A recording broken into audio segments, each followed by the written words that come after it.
What is up, everybody? It's Dr. Vibe here, host and producer of the award-winning Dr. Vibe show. As always, I like to say you're blessed, highly favored, a magnet for miracles, and a solution for someone's problem. I am the 2018 Innovation Award winner, given out by the Canadian Ethnic Media Association, and once a month I host online conversations for fathers that are co-sponsored by Dad Central and Dove Men Care. And Sunday afternoon, October 4th, we're broadcasting live here. And for those who do and those who don't know, Sunday afternoons, 5 p.m., we host an epic conversation called Black Canada Talking. And what's Black Canada Talking? It is an online event that provides Black Canadians the opportunity to give their takes and POVs on stories that are of importance to them. And today we have another epic conversation happening. And I'm just going to introduce him first before I bring him on. Special guest today, and he has some special guests. Dr. Vidoll Regisford. He is a registered psychotherapist and counseling practitioner with the Ontario College of Registered Psychotherapists and the Ontario Association of Mental Health Professionals. Additionally, he is a certified trauma and critical incident stress management specialist, serving police services, air traffic services, child protection agencies, and insurance companies. For more than 30 years, and he only looks 30 years old, by the way, he has worked with children and youth in a variety of organizations, children's mental health and recreation settings, incorporating various treatment modalities to bring out the change and wellness for his clients. He's also delivered training and skills stops to foster parents, caregivers, caseworkers, social workers, leaders, and management of detention centers, foster homes, and group homes. As you can tell, I could go on for the next hour, but we only got an hour. So you know what I'm going to do? I'm going to bring Dr. Vidoll on with us. Dr. Vidoll, how are we doing today? I'm doing well, very well. A bit of a overcast here, but doing well here in Toronto. Excellent. Well, thank you for taking time in your positive, productive schedule today to join us for this important conversation. The conversation that we're having today is about Black Canadians and mental health, and just high level, because we have some special friends that you're going to bring on with us. What is the state, in your opinion, right now when it comes to a number of Black Canadians and mental health? Well, I think what has effectively happened is what has been hidden for some time has come to the surface. I think Black Canadians at all strata have been experiencing mental health or lack of mental wellness for some time. But the recent events, the pandemic, the disproportionate number of Black and Indigenous persons, as well as people of color who are diagnosed with COVID-19 or have been diagnosed with COVID-19, those who have lost their lives, certainly across in the United States, the events of George Floyd, Breonna Taylor, and the host of things go on, have really brought this to the forefront. I think what we are really dealing with is just the tip of the iceberg, so to speak, Dr. Vibe. That is concerning, like you say, the tip of the iceberg. That is concerning. Now, just a little background for everyone who's watching this or listening to this live on replay. Originally, I wanted to have Dr. Vidoll come on and talk about Black Canadian men and mental health. But he said, no, Dr. Vibe. We're going to have a little bit of a different curve. We're going to do a little turn today. So we're going to be bringing on some ladies onto the conversation. But I want to know, why did you want to have this from a lady's perspective? Well, I think it's a couple of things have happened. Certainly in my practice and some of the consulting work that I do with organizations, we have focused on Black men, Black youth.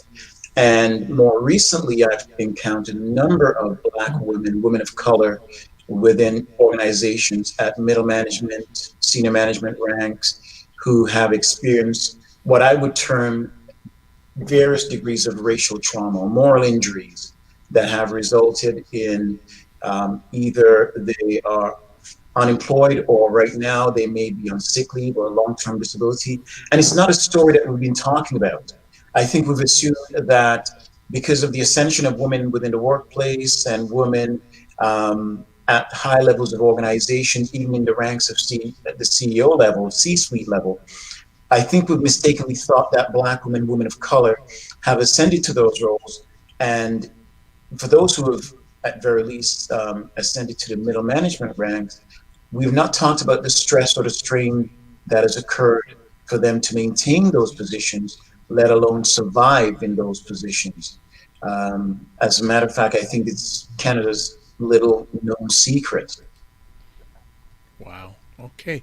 Well, you know what? Time is fleeting, so as long as BIA Media can do it, I'd like us to be introduced to all the friends that you've brought on. So if we can get them all on screen, that would be fantastic, and we can start a conversation. And for those, while we're getting them on screen as they come on, just like to say that Dr. Vidoll is the expert here, so he's going to probably be doing a lot of the conversation. I will fit in where I can and where I should, but we're going to let Dr. Vidoll lead the conversation. Now, first, I'd like to say thank you to all of you who have come on and taking time out of your positive, productive schedules to join with us today.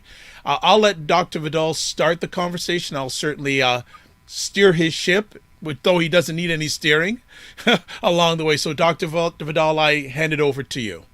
Yeah, first let me make some opening comments to your audience. The names and the identities of these ladies who will be speaking have been intentionally concealed for their own safety and protection, as many of them are still working through their issues with the organizations at various levels. Some might very well be in litigation, some may be on at the stage where there are investigations that are going on.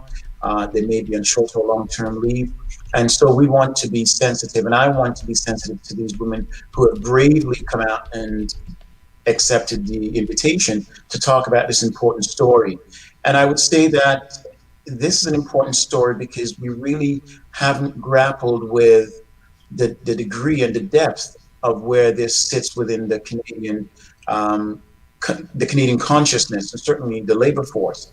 And so I want to acknowledge those women. As a matter of fact, I call them the Magnificent Five because of their bravery and their courage and their strength as women of color and Black women who have worked hard in their careers, who have ascended to this level, and yet still are experiencing these forms of aggressions within the workplace or trauma. Before we move and before we get to speaking to them, hearing their stories, I would like to share with you my own story. I worked for a major Canadian organization, pan-Canadian organization, that for some time thought that they were doing a really wonderful job of supporting women in the workforce, namely women on the ground floor.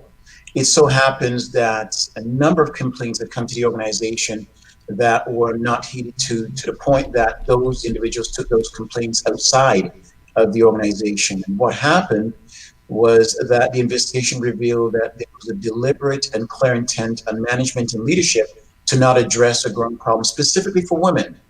And it identified women on the ground floor of the organization who were being targeted through sexual harassment, racial harassment. And in some instances, those women were coming to work in very violent settings, and nothing was being done. They could not quit because they had to provide for their families. They could not rely on their unions. They could not rely on management because of what ostensibly was complicity in this behavior.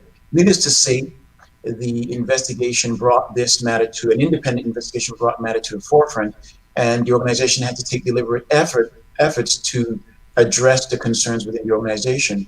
And I admit my own bias and my own lack of awareness, because as I had dealt with this, I thought, okay, fine, women at the ground level might be experiencing this, it's going to get resolved. But I never really thought about women in middle management, senior management, and in the C-suite who would be experiencing these kinds of issues until I was introduced to these ladies.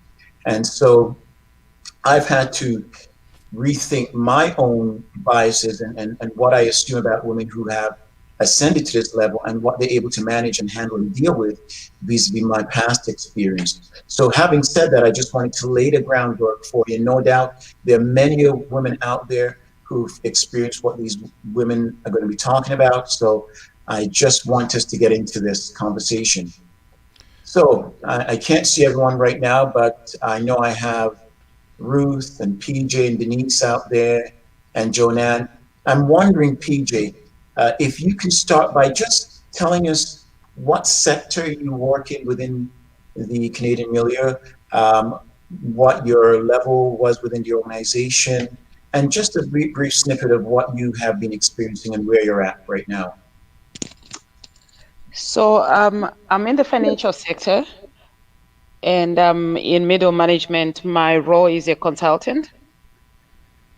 And what brought me to this conversation is I've been working with Dr. Vidoll for the past 2 years, 2.5 years. Hmm. And the reason why I engaged Dr. Vidoll was because I was going through some workplace experiences that were not very healthy. Additionally, I was also going through some emotional turmoil, and I didn't know how to untangle myself, and ended up getting the guidance of Dr. Vidal to just try and navigate the workplace environment, my personal life, and my social life. Thank you. And PJ, can you talk about the impact on you in terms of your health and your physical wellness, your emotional wellness, perhaps the impact of on your family, just so that the audience understands that this was not just about you, that others in your family and in your circle also experienced what we call vicarious stress or vicarious trauma.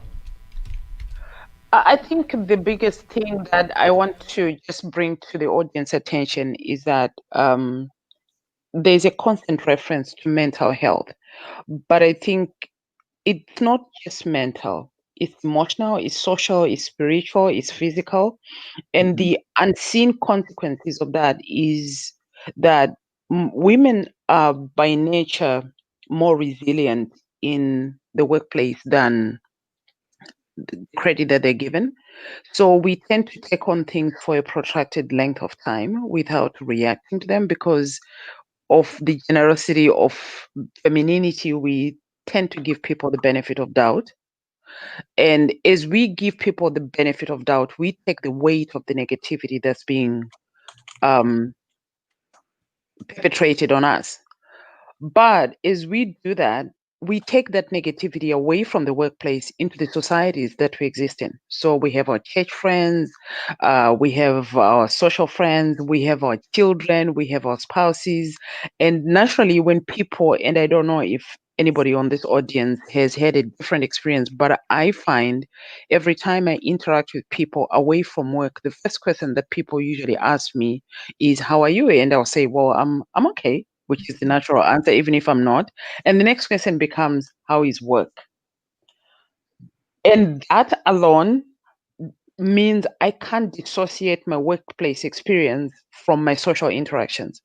So now I have to either mask the negative work experience that I have, or I have to relive it by retelling my workplace trauma. And as a result, it's heavy. It burdens you. You think this is all just coming out of your mouth, but before you realize it is coming out of your heart, it's coming out of your soul, and eventually it weighs on your physique. So, speaking from personal experience, I know that when I first recognized that I was going through something, I remember talking to my oldest daughter, and I said, I didn't realize that my whole body is sore. Every part of my body, when I poke it with my finger, it feels sore. And she looked at me and she laughed and she said, "It's all the trauma that you tell us about." Mhm. And I said, "Excuse me?"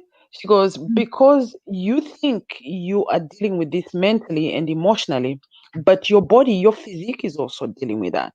And the moment I started untangling my experience talking to Dr. Vidor, I realized how many times during a working day, during an 8-hour working day, I needed to physically brace myself for the next punch. I needed to physically brace myself for the next emotional knockout because it's perpetual.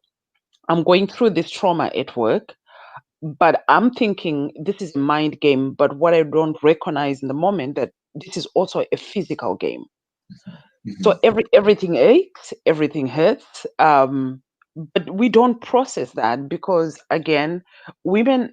And I'm speaking from a female perspective. Men may have a different perspective to this, but women tend to be more resilient when it comes to things that they feel they need to fight for. And I think Dr. Vidal said this in the beginning. We fight for the opportunity to keep our jobs so that we're able to provide for our family. So in my case, um, I'm a divorcee. I have 4 kids. my ex-husband is now late, so it's not like I have any support coming from elsewhere. And while I was going through some workplace trauma, I was also trying to put 3 kids through university. I've got 2 that have graduated. I have a young son who's just finished his study program, but I know that I was prioritizing the needs of my family before my personal needs. But in the same breath, I was taking a knocking. PJ, I'm just wondering, and I really appreciate you taking the time to talk to the audience about this. And I want the audience to remember a couple of things, but these 2 things came to mind as you spoke. You talked about masking, this whole idea of performing in a role, knowing full well emotionally and deeply you were hurting, but you couldn't really talk to anybody about it. And the other thing is you talked about and you characterize it as workplace trauma. And it's time that we need to, I guess, create or accept the language that there is such a thing as workplace trauma. We individualize it by saying bullying, racism, and all of that. But really and truly, the impact on the individual is workplace trauma. And I want to also say that part of our conversations, my conversations with PJ, has been this turning point where we talked about personal power, and we'll get to that hopefully a bit later. But where does one find their own personal power to regain control over their own lives? So with that said, I want to move to Denise now. I'm wondering, Denise, if you can talk a little bit about, what sector of the labor force are you in without identifying in specifics? What role did you have? And just a little bit about what you've experienced.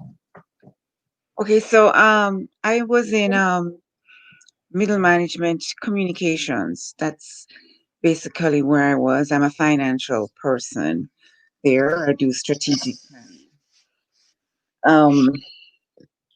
Pretty much, I think it was PJ that was before me. Pretty much I could so identify with what she was saying about the pain, because I had pain in every part of my body. I was overworked. They had gotten rid of one person, and our level of reporting is to the CIO, and I did not want the department to be looked at in a certain way. And this is how I've always been. It's like I feel I'm just the mother of these things, and I take on all of this because I know I can do it, and I don't want to belong to a team that's not performing. So I tend to take on a little bit more. But what I took on, what I asked for, I got twice as much. I got way too much. They just kept giving me more and more work, and I was getting physically drained. But as PJ said, my daughter saw it. She spoke to me. I wasn't listening. She reached out to my family, because it's just us here. So she reached out to my family back home, and they tried to speak to me. And I said, no, there's nothing wrong. I am fine. Everything is okay. I'm good. And they kept insisting, are you sure you're managing with work? How stressful is it? And I just said, no, because that's what we do. Right? That's what Black women do. That's what we do. We take everything on, and this is what we do. And I think what I did not realize, because we keep our heads down and we just perform. And I am an overachiever and I am an overperformer. So I know that. And that's not something I lord over anybody, but I have earned that.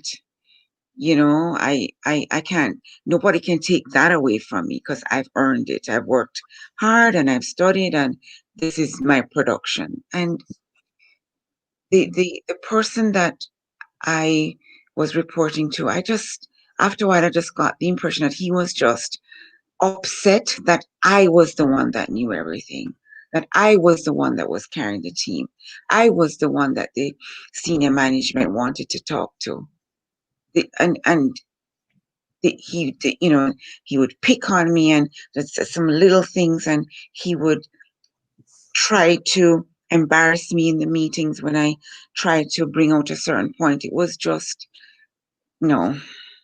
And then after a while, I just got to the point where I just could not manage anymore. And Denise, where did you end up? Did you end up off taking short-term leave, vacation time, Yeah. or termination? What happened? So what happened to me was that, you know, after we did our presentations, I do my presentations to the CIO, and after we finished one presentation, which was way in May, we do monthly presentations. He just called me into a room and just started to berate me. And I remember asking him, I don't know what's going on. Maybe there's something else you should be telling me, because I don't understand why you're talking to me like that.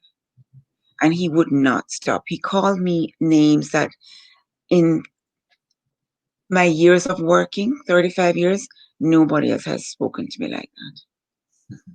Absolutely not one person. And I just, I remember saying to him, I just want to understand why you think it is okay for you to come in here and speak to me like that. And I just sit here and take it. And when I said that to him, I didn't see him again. He literally got up and left me, and I thought he was coming back. And I just sat there, and he didn't come back. Are you still employed there, or have you moved on? No, I am not. So fast forward, you know, I went off on short-term disability. Then I went to long-term disability, and then, you know, the insurance company wanted to get me back to work. They asked me if I wanted to go back, and I said yes, but I had conditions. They were okay. They said I should tell them the conditions. I told them the conditions. I wanted a new team, a new manager, and you know, I remember the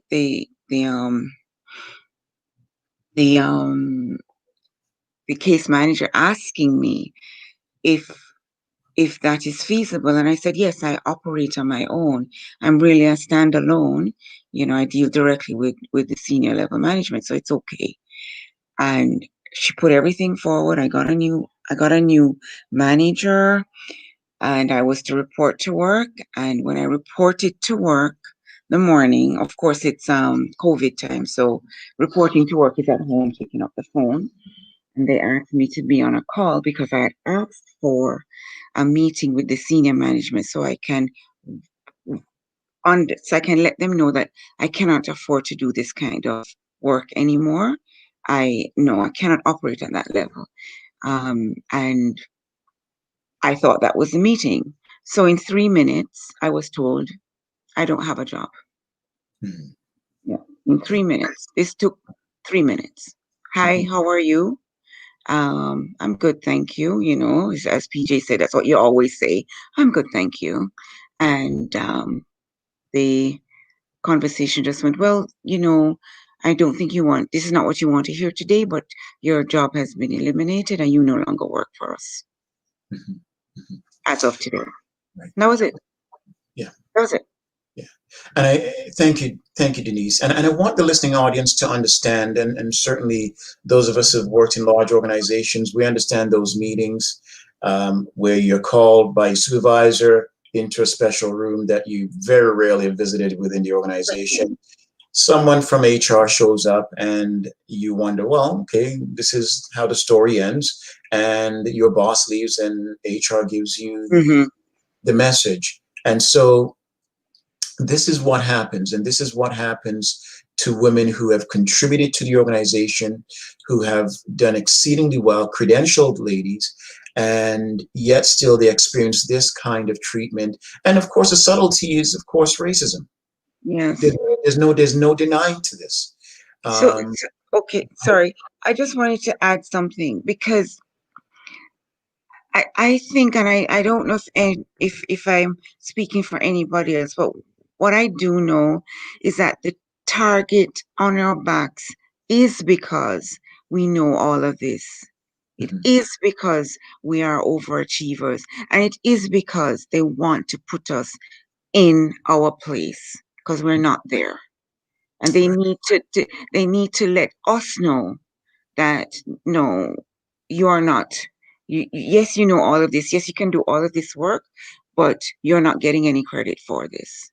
You're getting So, nothing. thank you, Denise. And I'm going to get to the others shortly. But so when we talk about white supremacy, and there's been a lot of talk about that as of late.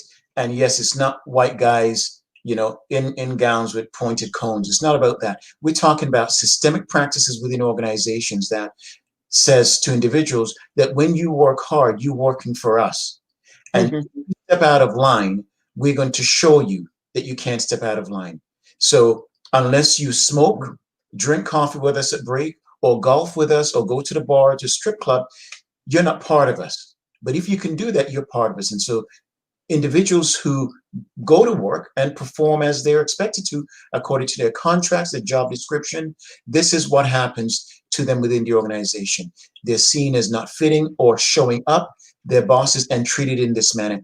And again, I believe that this is the tip of the iceberg, that we are seeing this. There's a swath of women, racialized women, Black women who are experiencing this depth of anti-Black racism within large institutions, whether it be financial sector, insurance sector, it could be the nonprofit sector, that are silent. And they're silent because they're dealing with this dual pressure and dual stress of being a caregiver, a nurturer within a home. I'm going to move to Ruth now for a few minutes and have Ruth speak on, again, just identify the sector, your role, and what happened. Where are you at now? Hello, everyone. I'm previously from the financial sector. I was in middle management as a project manager. And I've been with this organization for almost 19 years by the time this turned around. I had not recognized initially what it was that was actually happening to me. I went through shock because I couldn't believe that senior leaders within this organization would behave in such an inhumane manner. I was a top performer all those years. I had gotten into this team for, I think I was in there just over 2 years by the time this happened. I had by this time work that I had done attributed to my boss, who happened to have been off sick at the time. It seemed that, other people were taking credit for my work. I was being sidelined. I had exited a project that I was on because that phase was over, and the senior manager had come to me to ask me to rejoin the team. And the first task that I undertook, it was an agile project, and the Scrum Master was quite impressed by what I had done. And without letting me know, the senior manager, the senior product owner, took the work that I had done and reassigned it to someone else. And when I needed information, he was not willing to, he was avoiding me. And when I went to his office to ask him what happened, he let me know that it had been, he had reassigned it.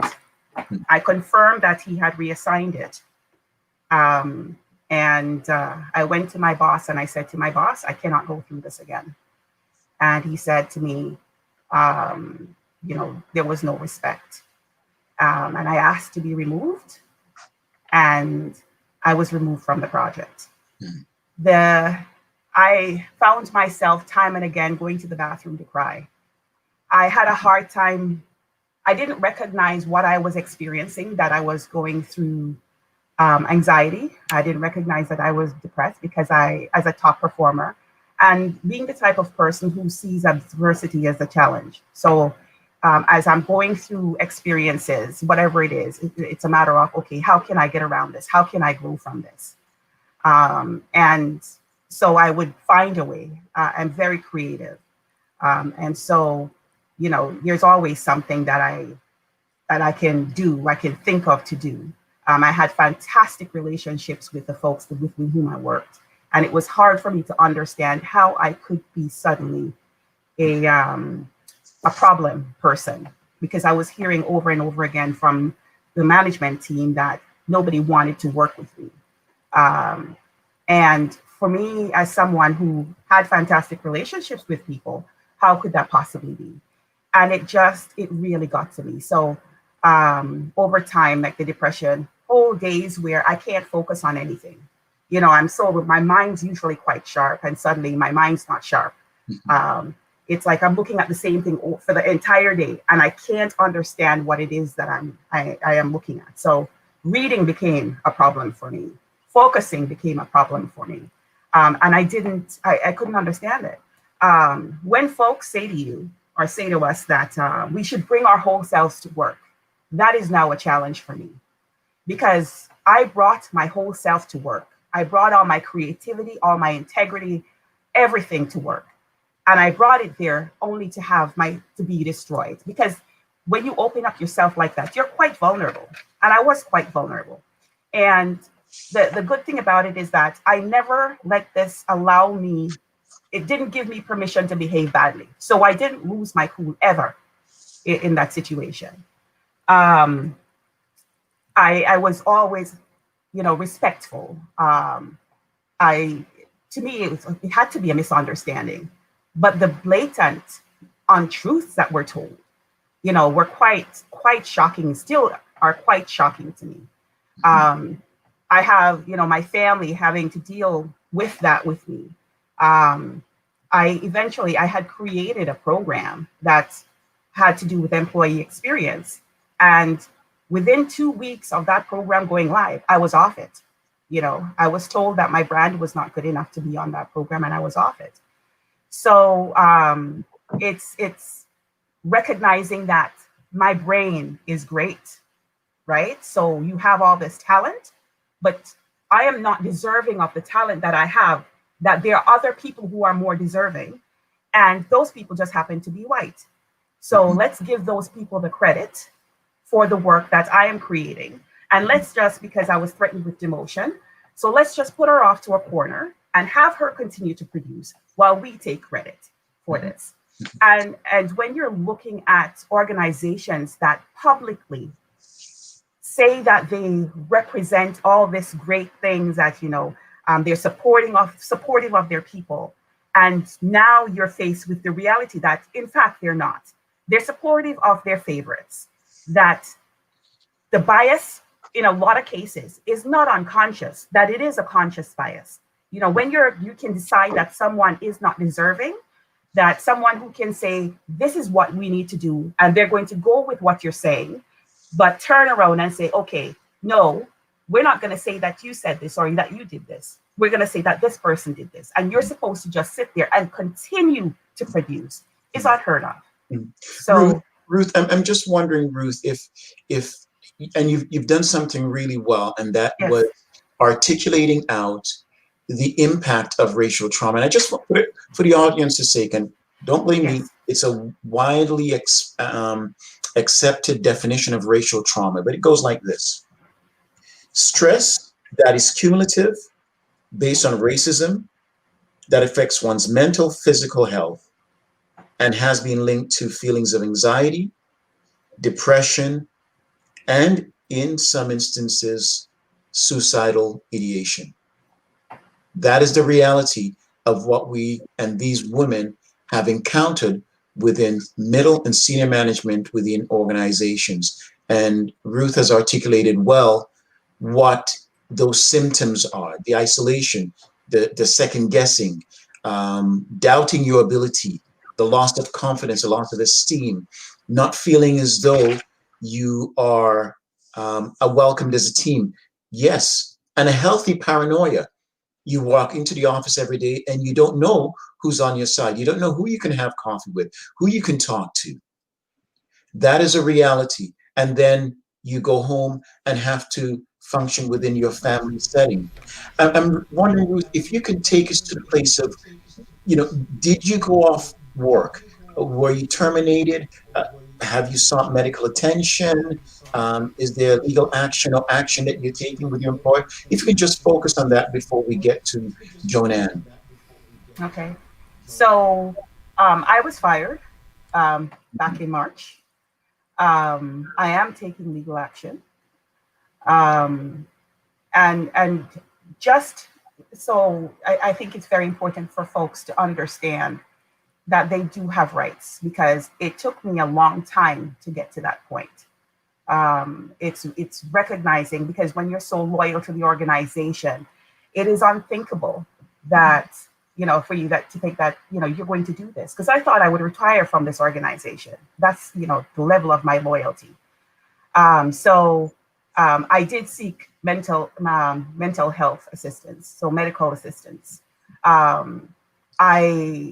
Like I say, I struggled. I still struggle to some degree with the fact that I need to have this type of assistance, because, especially in my culture, having mental health issues is something that is frowned upon. We're just starting to get accustomed to, or to accept it, that this is definitely a need.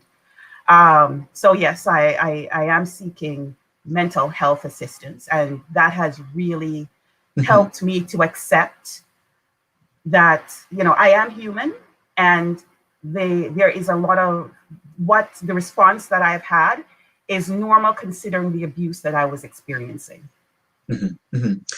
So we're talking about racial trauma, moral injuries, the insults, the indignities, the microaggressions, the biased treatment that is occurring to these women and other women within organization. And I want the audience to know, again, I call these women magnificent, because they've had the bravery and the courage to come out from where they are and to say, I'm going to say something about this, because it's important for others to know, others to understand it's a reality, and that they are not alone.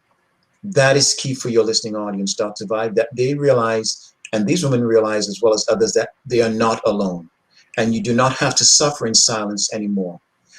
What I would like, and I would desire, and again I speak from a male perspective and a Black male perspective, are all those white women who have succeeded in corporate Canada, who have ascended to those levels of leadership and senior roles, for them to take stock of where they are and ask the question, who have they brought along with them? Who have they supported on their journey of success? That's an important question. But I want people to understand that these women speaking up, this is about their health. This is part of their ongoing healing, learning, and the need for them to grow and to thrive. And so this is not simply a matter of taking up your Sunday afternoon and having a conversation over tea, but talking about something that's deeply ingrained within this Canadian psyche, and certainly within the Canadian labor force, that we are not talking about. Joanne, if I can switch to you, and ladies, I thank you. We're going to hopefully get a few minutes to have a free-for-all, but I'm wondering, Joanne, if you can again talk about where you are within your organization, what role you hold, and what your experiences have been. Okay, so first of all, thank you for having me. I work for a union, a very large union that has members right across the country. And I just want to, first of all, acknowledge that, as Vidoll said earlier, this is we're going through a state where we are not only having a lack of mental wellness, but I am starting to feel that it's becoming an epidemic. So I work for a union. The union is supposed to be an organization that represents all workers. I would say to you that the leadership in my union does not reflect who I am, or reflect people that look like me, or reflect people from the Indigenous community. The leadership is sadly lacking in that. All policies and all decisions are made by the leadership. So you can understand that if we're not represented there, what happens? As a woman who works in this organization, I represent many, many people who are Black, Indigenous, and of color. I represent them in their workplaces. I experience some of their trauma. That's part of the job. But when I start to experience trauma within the workplace, the union that I work for, and I experience racism, the members would be shocked. So I'll give you some examples of some of the things that have happened in my workplace. I was in a meeting last Tuesday to talk about the fact that myself and another worker, another Black woman, was threatened with talking about racism within the workplace. We were threatened that you should not be biting the hand that feeds you. So basically, we're supposed to just go to work and absorb it and say nothing about it. This happened some time ago, but we were talking about it recently, explaining how that trauma affected us, how it cost us sick leave and so forth, and what the financial implications are, and how you never ever feel safe, even though you're supposed to be working for a progressive organization. You go to work, I go to work many days, and as my vehicle turns in, I feel the physical change in my body, in my mindset. My feet, my footsteps are heavy. I don't want to be there because of what I'm subjected to. The microaggressions are real. They're extremely real. There are people who will walk up to me and say, it's your job to tell me when I'm saying something racist. And there are times when you push back and you say, listen, I'm not your mother. I am not responsible for your behavior. I will not do that. Then, of course, you're deemed difficult and you're now working with everybody and you're racist. They always try to tell you that you're the one who is being racist. In my work, because of the nature of the work and because of what I experience in the workplace, I try to compartmentalize because I have 3 children that I'm raising. I'm raising my 3 grandchildren. And it is not easy raising 3 Black children in this society, in this day and age. We had an incident just a couple of hours ago where one of them was on the road and somebody called him a nigger. Totally unacceptable, but it happened, which almost led to some serious violence. But I have to deal with that. I can't. There's no place to turn as you maneuver in this society, working, representing, dealing, and finding.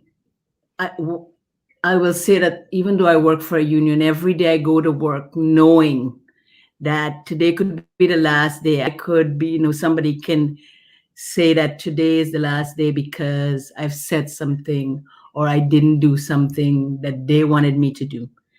I'm going to share 2 examples of what it's like to be working in a progressive organization. And they're unreal. So the first example I'm going to share is I'm representing somebody who is a worker who applied to took part in a competition for an elevation of from one position to another, a promotion basically, and failed by 1.5 marks, and was told that she did not answer a question correctly. The board was made up of 3 people, and two of the people present at the board said she answered the question.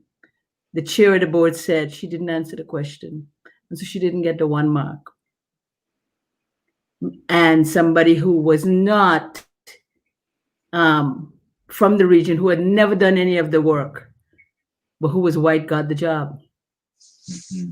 And so these are some of the systemic racism that we face within the organization. I'll give you another one. Mm-hmm.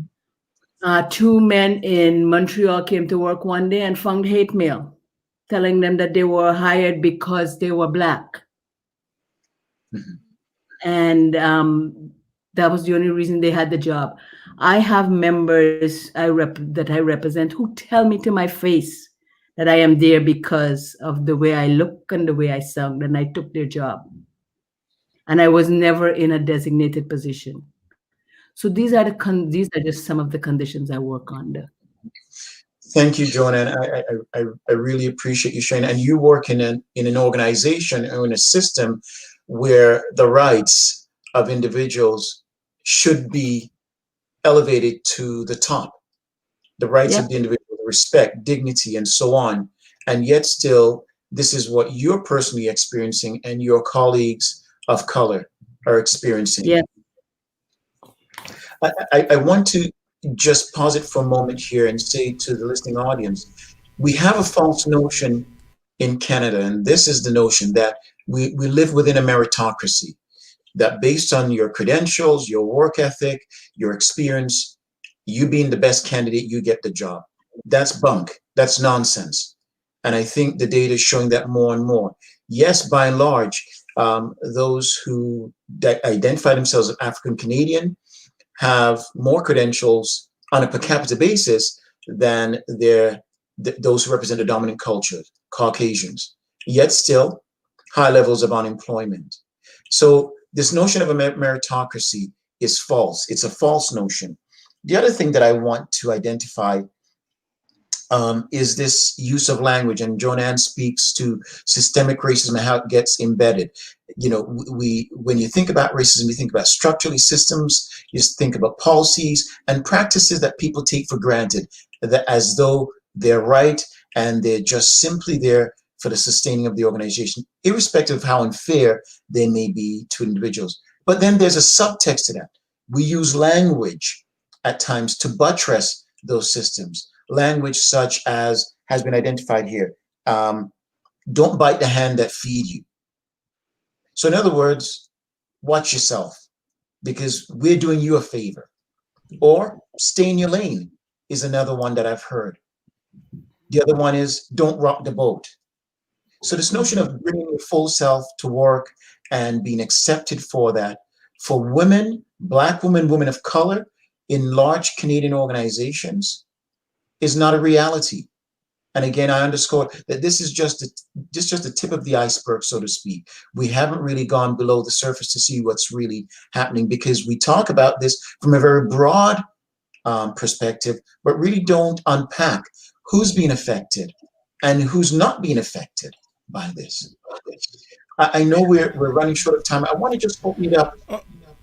Go ahead, Dr. Vidoll. I just want to jump in for a moment. And first of all, I'd like to say thank you for each one of you ladies for being brave and courageous and doing the right thing. Also, if you can stay a little bit past a few minutes off the top, yeah, because I have some conversation questions I would like to have your input on, but if you have to leave at the top of the hour, I fully understand. So my first question would be, either in the organizations you're in or you used to work in, were there any culturally sensitive supports provided to you?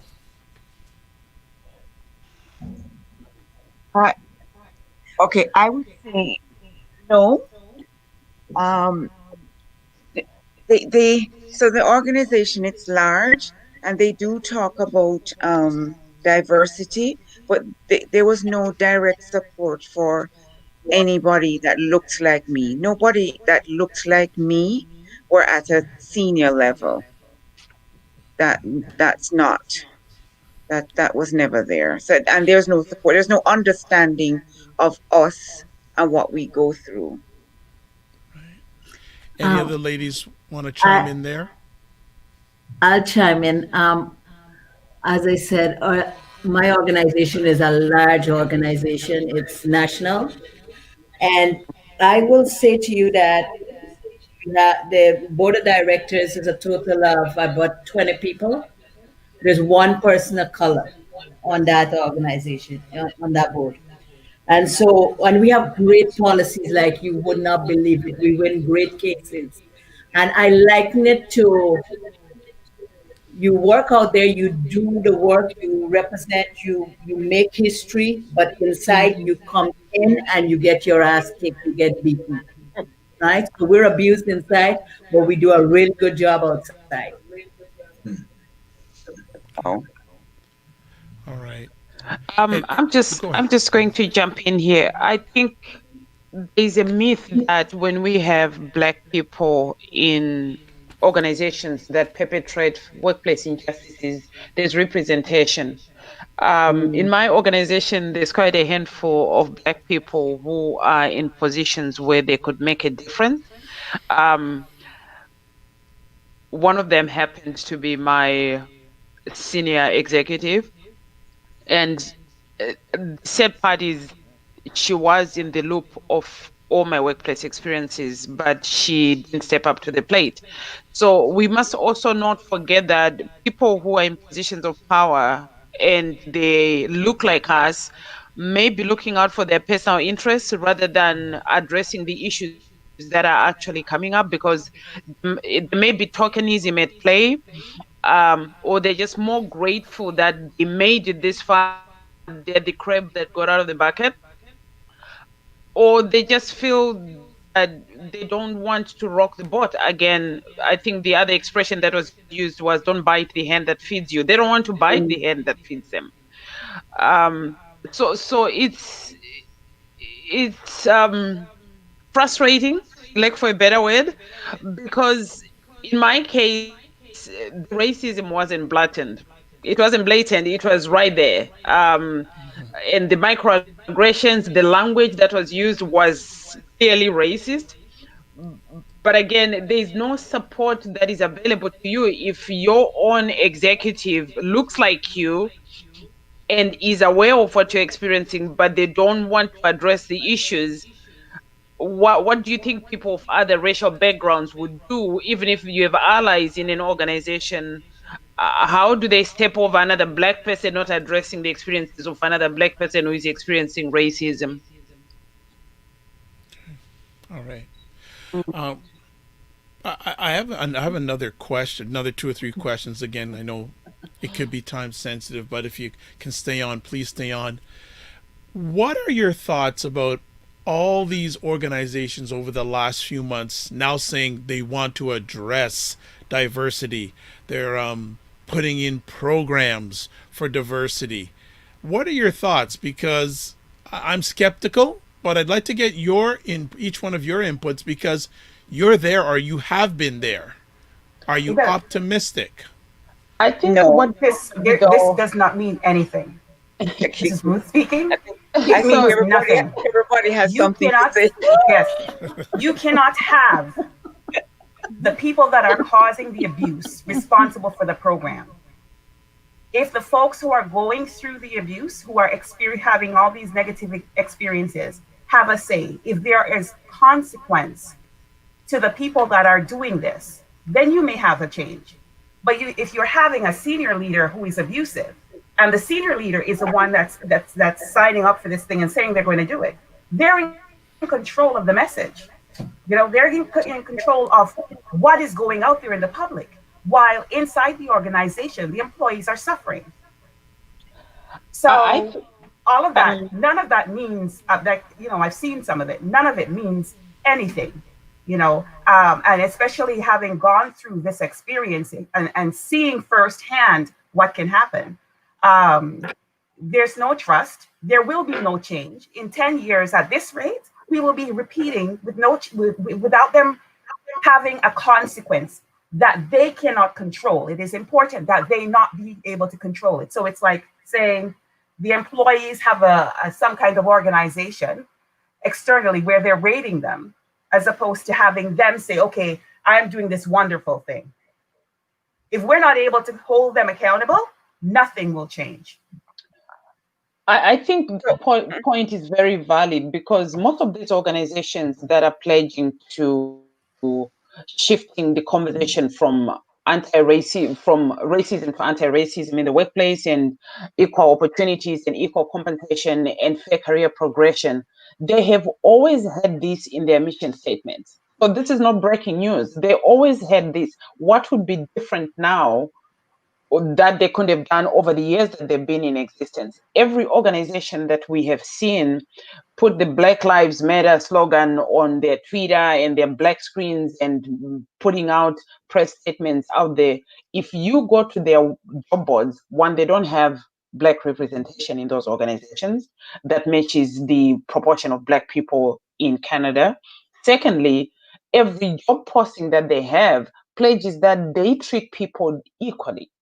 But people that actually work for them today and that have worked for them since their existence are experiencing unfair treatment in the workplace. So what would change now? And who is going to hold them accountable? Where is the audit that all these things that they're saying they're going to do, who is going to actually make sure that they have done them? Like the previous speaker said, you are asking the abuser to police his own abuse. Mm-hmm. So, PJ, you're finished? I just want to make. I'm done, yes. Okay. Okay. So I echo both Ruth and PJ's point, but here's the thing that really bothers me.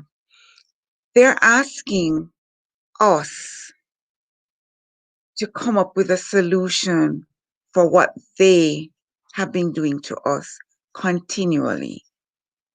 That I can't understand.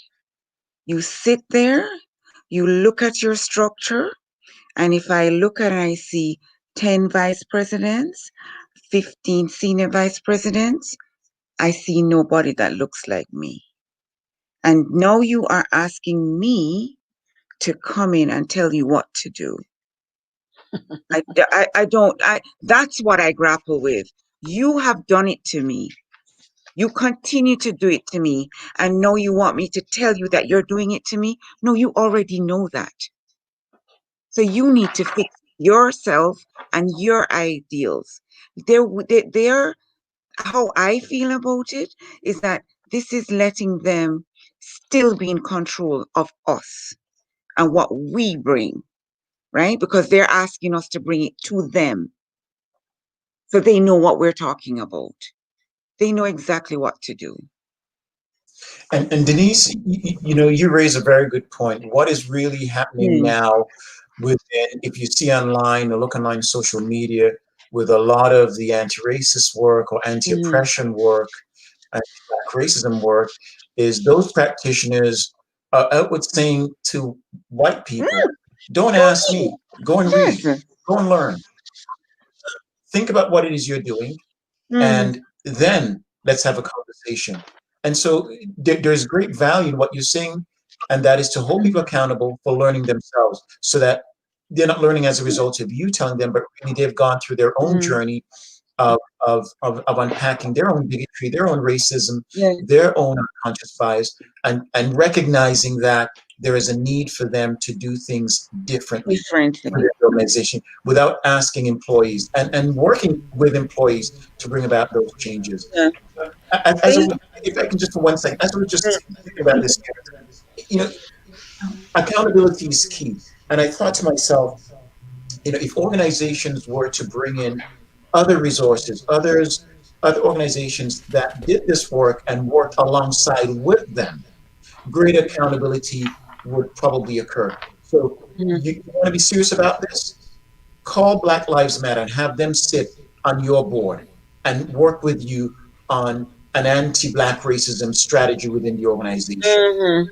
Well, I just want to add though, I think more organizations, definitely Black Lives Matter, but a number of various organizations, not only from Black Lives Matter, but also community organizations. Because my next question or comment would be to the ladies: what impact is this situation not only having on you as individuals, Black families, and Black community? What effects is this happening? Because this has been going on for a long time, but it only seems to be intensifying and amplifying. What effects do you feel this is happening on the whole Black community? Well, if you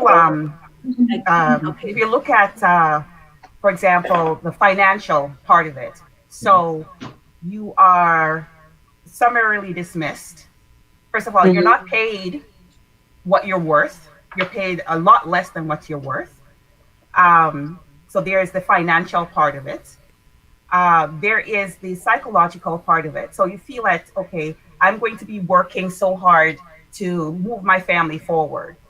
You're not able to be there for your family from a psychological perspective, right? So what's leading up to is if you can't function within your family, so from a family from that perspective, your family can't function, so your children might be negatively impacted. And Yes. so you're not able to carry on in a progressive manner. So it's really setting our people back, right? Mm-hmm. And it's intentional, right? Yes. So that's a big part of what I see. I see the financial impact. I see the psychological impact because Mm-hmm. let's face it, psychological safety does not exist for us. You know, when they tell us that we're too direct, but they can say anything to us, Exactly. right? There's a double standard there, right? They can talk, they can speak to us disrespectfully. We're not going to speak to them that way, but we're going to be direct in our approach, and we're going to ask for what we need. And they're going to tell us we're too direct, we're too strong, we're too, you know, it's like we hear this mad black woman scenario, which is not Mm-mm. real, right? It's because they cannot handle the fact that we are strong and we know what we're about. You know, we're very ambitious, we want to get ahead, and we care pretty much because for me in the workplace, I was like the mom in the workplace because you know a number of the young people would come to me, right? So my influence was building, right? So if you look at that positivity that we could have is taken away. And if you look at repeating that cycle over and over again, that is ensuring that when our children get into the workplace, they're going to again go through the same thing. So even when I look at what the solution could possibly be, it's not just a matter of the side by side with somebody from Black Lives Matter. It is also ensuring that our young people are equipped so they're not going into the workplace blind. What is their entry strategy into the workplace? We need to ensure that they are equipped going into the workplace so they know that these are the types of behaviors that you can expect, and this is how you should be responding. This is what your rights are. You know, this Well, is how this is the other side of how we ensure that from our perspective, our young people can be successful. they know the rules of the game. Yes. Yeah. Yeah. Very important. Very important. Okay. I think I just Ruth has wanted to articulated out. Go ahead, Joanne. I just Mm-hmm. wanted to I didn't answer the first question. I just wanted to say I am very suspicious of the Mm-hmm. sudden awareness that has come Mm-hmm. about in many organizations about the value of Black lives or Mm-hmm. even racism. The other thing I wanted to, Vidal started off by saying that they need to invite organizations to be there. I would say they need to actually get up and stop taking spaces that they're not qualified to be in. They need to share power. And until they do, and recognize that they do need to make space at the table, we are not going to move forward. And I worry about the younger generation having to fight the same battles that we fought, which makes me very sad because we should be able Mm-hmm. to make sure that when we move forward and we leave this time, progress has happened, and I am not feeling that we are there yet. No, we're not, Joan. During this these challenging times for you ladies, who have been some of your best allies? And you don't have to give them by name, but just and you may even want to use pseudonyms. I know Dr. V has been a great ally. He's a great ally to many of us. But when you're not hanging with Dr. V, how do you I'm a firm believer in order to get through you got to go through. Who or what is helping you go through? I Friends can and speak, family, Mm. yeah. certainly, I- right?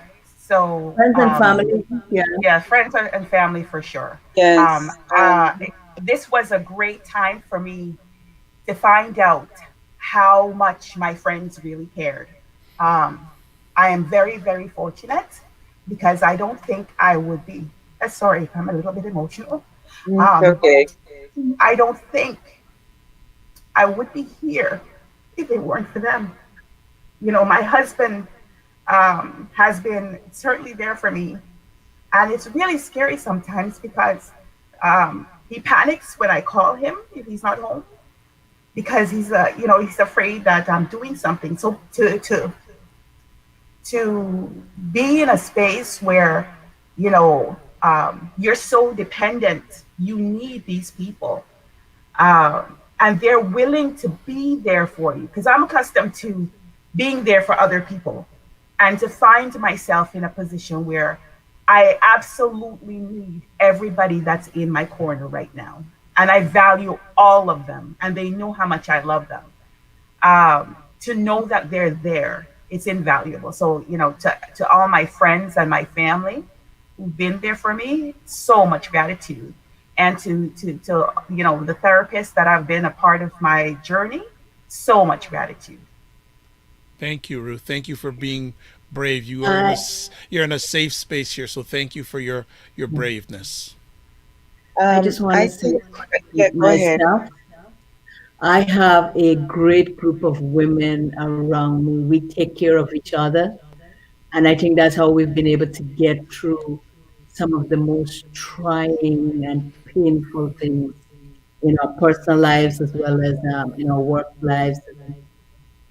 But you need those women. And I think that has been handed down to us from centuries.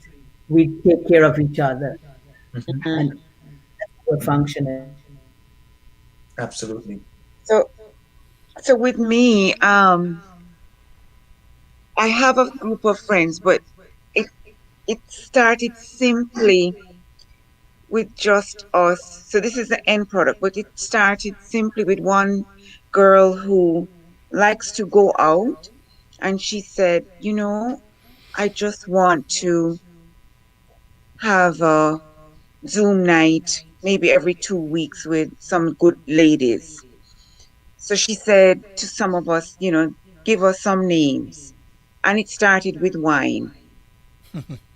And I'm telling you, this every 2 weeks. This Nice. has, and these girls, I am not close to all of them, I'm only close to the person that made the call to me, right?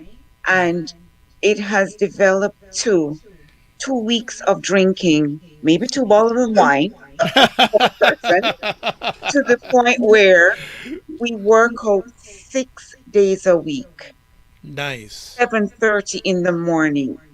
I plan the program, right? We have water challenges, we have plank challenges, we have squat challenges. This is disbelief. I'm working with Can I be ladies. part of that group? I need to lose Sure, some you pounds. should listen. Let me tell you, I'm working with a group of people. Some of them have never seen a gym. Right. And that's what.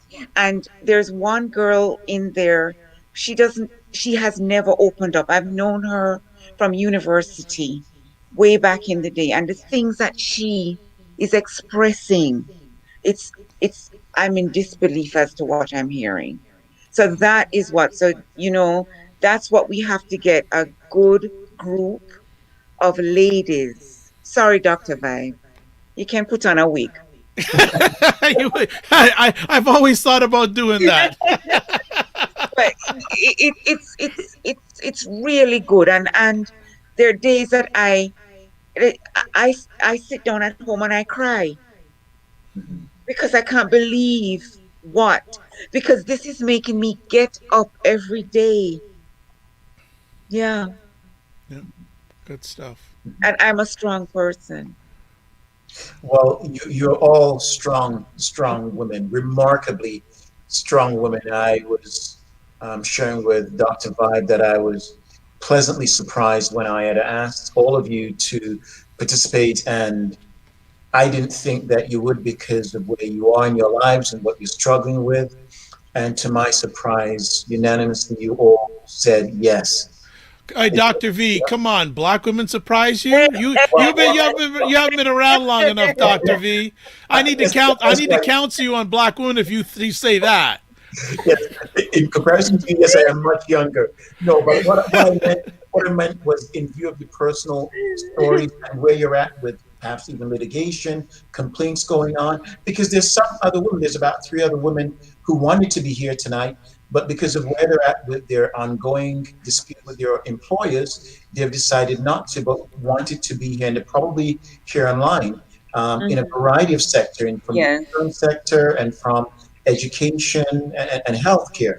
So I'm sensitive to that. But again, it's the miraculousness of your character and your resolve, not only to talk about your story, but also to help other women of color, Black women, understand that they do not need to be alone, that this is a reality, it's an experience that you're having. It doesn't define you, it doesn't define your future, and it's something that you will get through with the support of family and friends and hopefully less wine. Let me say less wine. So, Please, so less wine. less wine. We drink water now. But Okay. I wanted to add this, which was very interesting because my daughter bought me a board because I'm just a worker. I just go in and I work, work, work, work, work, and I look after my friends. And she bought me this vision board, and she said to me in January, she gave me some things that she thought I should be doing. I've never done them, painting and stuff like that.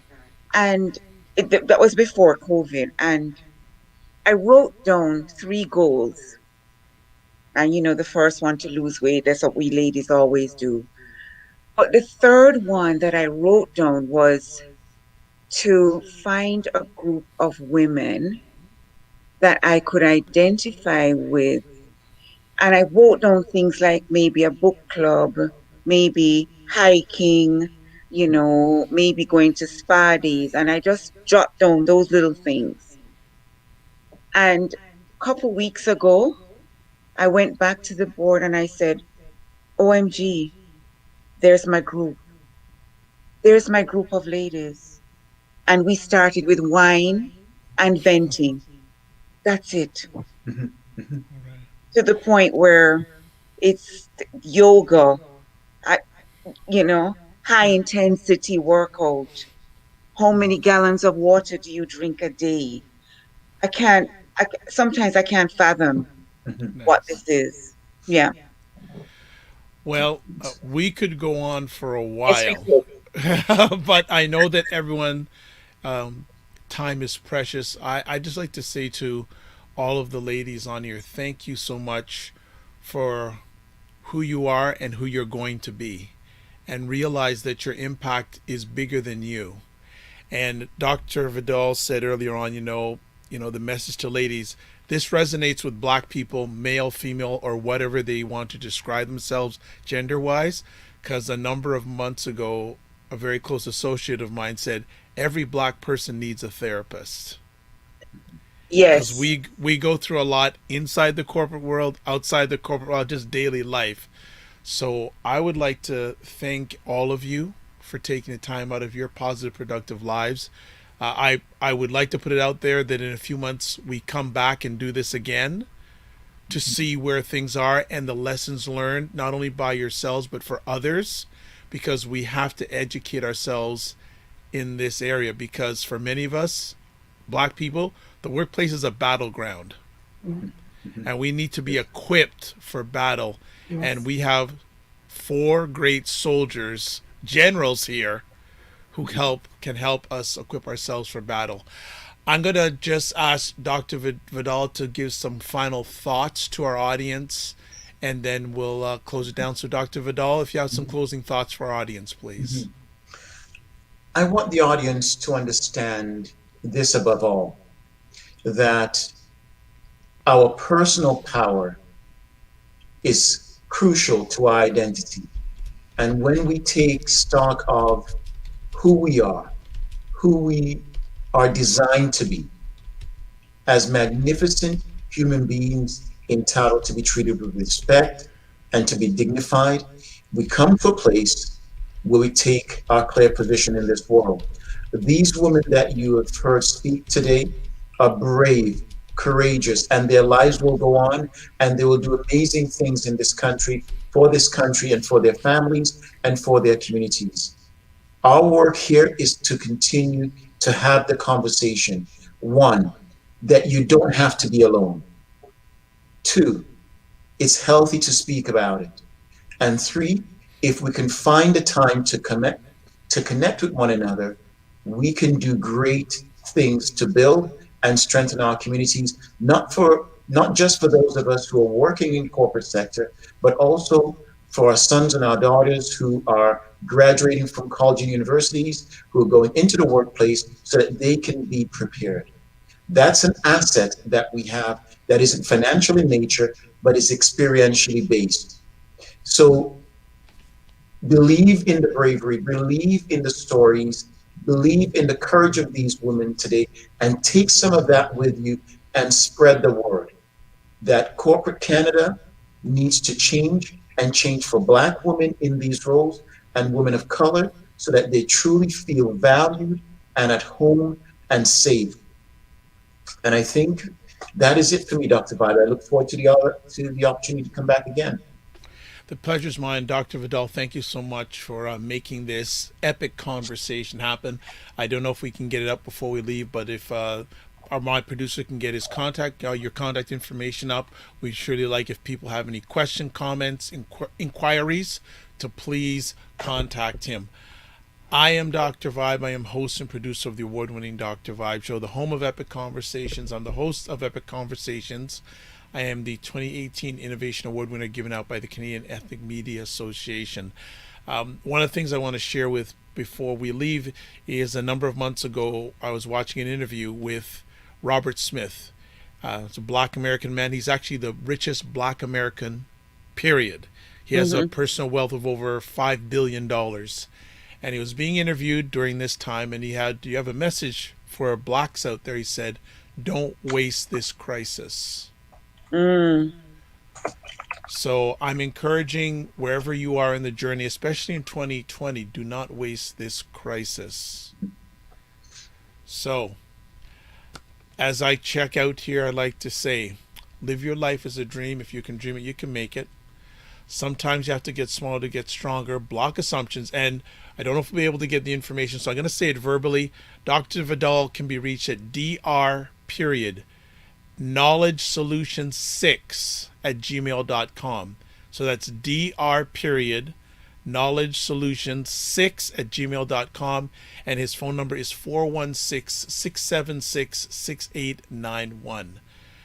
As always, I'd like to thank BIA Media for the epic production. God bless, peace be well, walk good, and keep the faith. Goodbye, everybody.